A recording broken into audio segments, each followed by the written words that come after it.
you in your 40s and people no longer contradict you when you say that you're fat? Finally realise that this maybe isn't the post-baby fat when your youngest is almost in double figures? If this sounds like you, try this video. This isn't a 1 month review, a 2 month review, or even a 6 month review. I've had Noom since December 2020. Stay to the end to find extra tips on how to get the most out of Noom. And here is what I think of it. Just so you know, I'm 5'2", and at my first weigh-in I was shocked to discover that I was 70 kilos.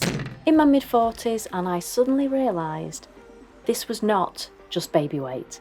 I have to state, I am absolutely not a health professional. Everybody's body and minds are different, so please don't rely on anything that I say to be anything other than my own experience. And of course, the general advice that you're offered is, in the UK, to consult with your GP, especially if you have a health condition that you're already aware of, before embarking on any considerable lifestyle changes in diet and in activity. That's really my first point. This is not a diet, it is a lifestyle change. And my boys and my other half spent the first few months laughing every time I corrected them when they'd comment on my diet. And I would say, no, it's not a diet, it is a lifestyle change. But they're not laughing now. It seems that everyone gets offered an individual price according to their own requirements, so I can't tell you how much it's going to cost you when you go through the questions. However, I have got a referral code below that should get you 20% off the current price, as well as the 14-day free trial. So if you do find that you get value out of this video, I'd really appreciate it if you could use that link below. To give you a bit of background, I'd never needed to worry about my weight generally. As a teenager, I was maybe a UK size 12. I had sporadic episodes where I would have a gym membership at Grimsby Leisure Centre. But I didn't keep it up for very long. And to be honest, being a size 12, probably didn't really need to worry about it too much. So it did come as a shock to me when I realised that people weren't correcting me anymore when I mentioned about having put a little weight on or looking fat in something. My family have always been below average in terms of weight, so it was a shock for me when I considered myself against my family. And really, that was the catalyst. Working from home throughout 2020, I hadn't noticed that what started out as being undoing my jeans buttons after a meal, or if I was just sitting differently in my chair, had turned into my jeans were never buttoned. My dad died in November 2020. I had to find a dress in a size 16. It came as a shock, a big shock. And with everything else that was going on with my father having passed, obviously completely devastated. And yet still, I was also considering how I felt about the fact that people were going to see me from behind and how big was I going to look. That was the point when I realised I needed to take action.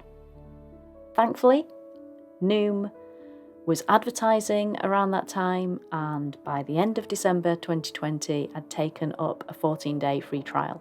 And with the inevitable overindulgence at Christmas, I didn't even look at it until almost the 14-day period was over.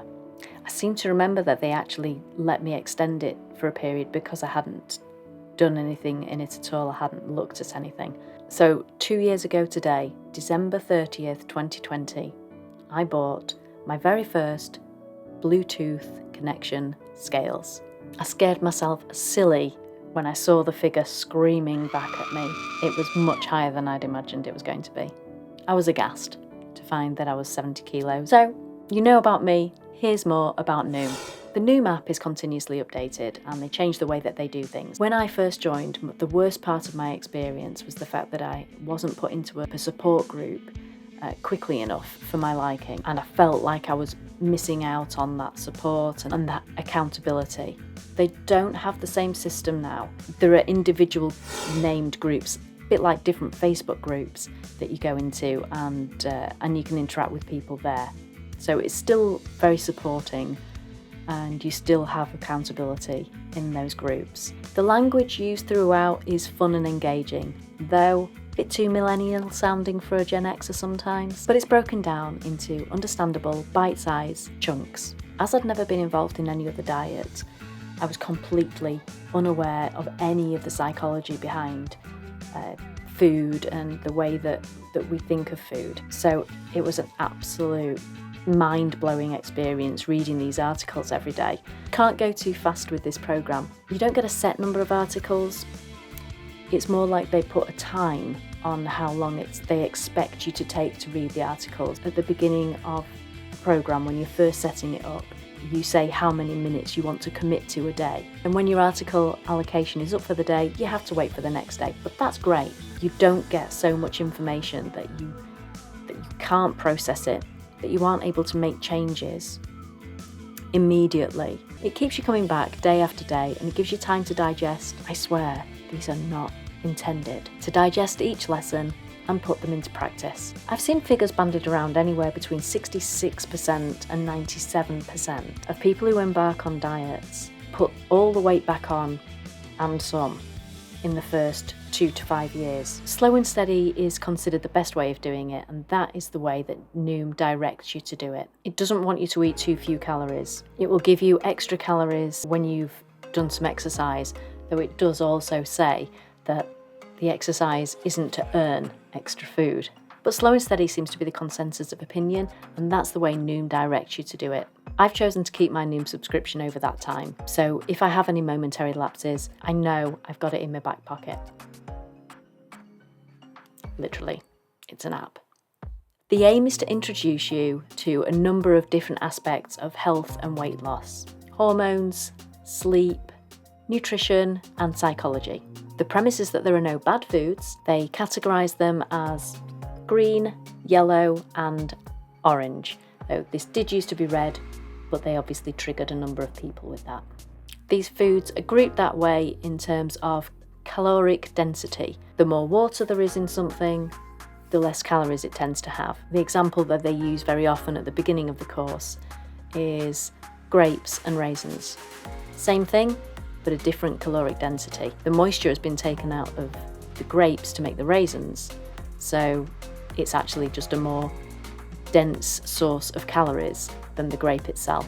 So what it's saying is that we should be able to enjoy all foods without those feelings of shame and guilt. And by making more mindful choices and listening to our body's feedback, having been given permission to eat foods, you should hopefully make better, healthier choices.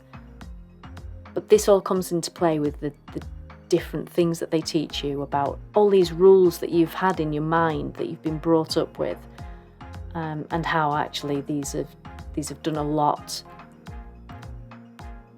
to work against how we see food ourselves. And there are usually a lot of reasons. We make certain choices at certain times of the day, at certain locations, when we're with certain people. And by having this knowledge, we have more power to make healthier choices. Listening to your body's a key theme, and I feel, for one, it wasn't very long until I knew what my hunger was, my true hunger. I could tell when I needed water and not food. I could tell that I wasn't hungry, I was bored, or that I wasn't hungry, I was stressed, or that I wasn't hungry, I just wanted to eat some crap. You're also taught it's not all about calories in and calories out, and how our metabolisms change throughout our lifetime and through our weight loss journey. Also, and I'm sure any mathematicians out there are already well aware of the fact that the less amount of weight you have to lose, the harder it gets. So it's lucky then that by the time you've started losing weight, you've already got the tools to help you go further. Another of the particularly harder lessons to hear was that as we lose weight, our senses are more susceptible to food cues. So I spend a lot of my time now sniffing people's food. Once I've sniffed it, I don't necessarily need to eat it, strange as that sounds. And it might seem a bit rude when I'm going around sniffing people's food, but surely that's better than what I was known for before, which was eating other people's food from their plates. A massive part of the plan is in habits, breaking habits, forming new habits, better habits, and being able to recognise the habits that we've built over time so that we can catch them. I've been recommended a book called Atomic Habits by James Clear. I'll also put a link down to this in the description below. I've been recommended it for probably 8 months or so. I finally got round to downloading the audiobook last month, and it is amazing. Although it's not a weight loss book, it's just a book to help you to get to your goals. And working alongside Noom, I think it really helps. And I've got to be honest at this point and say that although I've had this course for 2 years, haven't actually finished it. I got to a point where I was happy with what I'd done. Whenever I opened the app, I was finding excuses not to do a particular exercise that involved journaling. Now, it was just something that I didn't feel was applicable to me. Then I left it a few months and I thought, I'll start at the beginning. Because I'd left it so long, I wasn't sure where I was up to. So I started it from the beginning again, because your Noom specialist can do that for you if you want them to. And wouldn't you know, I got to exactly the same point again, and I didn't have my journal to hand. On the whole, my experience was fantastic. The Noom guide I was allocated when I first started with the programme was absolutely fantastic.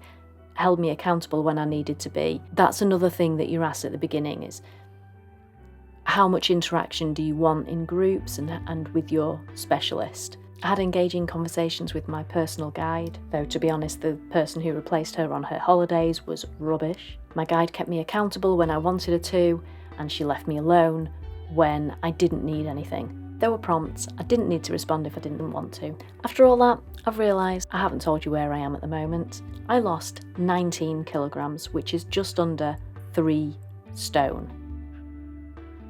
I would never have imagined that I even had 3 stone to lose. So many more aspects of my life have felt better. And actually, when I started to lose the weight, I realised there was so much more that had been going on behind the scenes to do with what I'd considered wasn't really a massive gain in weight. I was still only a size 16. There were plenty of people bigger than that.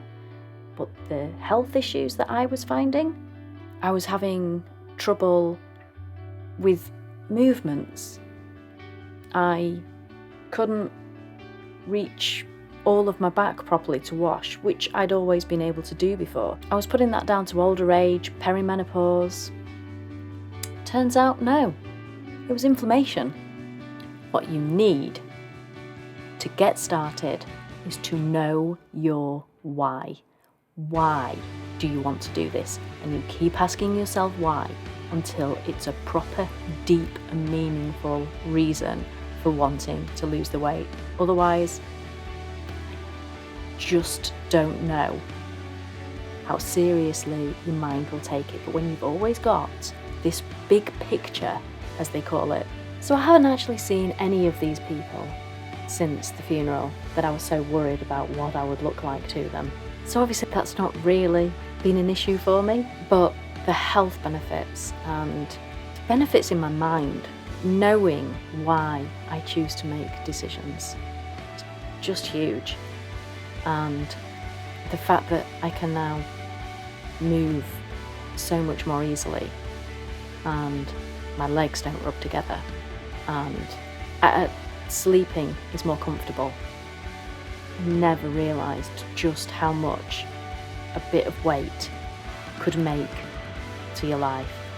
So I would urge you that if you are in a similar position to me, you're in your mid-40s, you've started putting on weight, even if it's just to get a grasp of what the thoughts are that go into making your decisions about food, I would definitely say it's worth it. As I say, I've kept my subscription up and I fully intend to keep it up to make sure that I don't slip on the journey, because I've got to be honest, this Christmas I've eaten more than I did last Christmas and I've drunk more than I did last Christmas. But picking up my Noom app again, instantly I was back in the place where I remembered what it was about. So I'm so grateful to them. If you sign up on the link below, here are my 5 tips and tricks to get the most out of your Noom programme once you've got enrolled. Thanks so much for watching and I really hope you've enjoyed the video. Bye!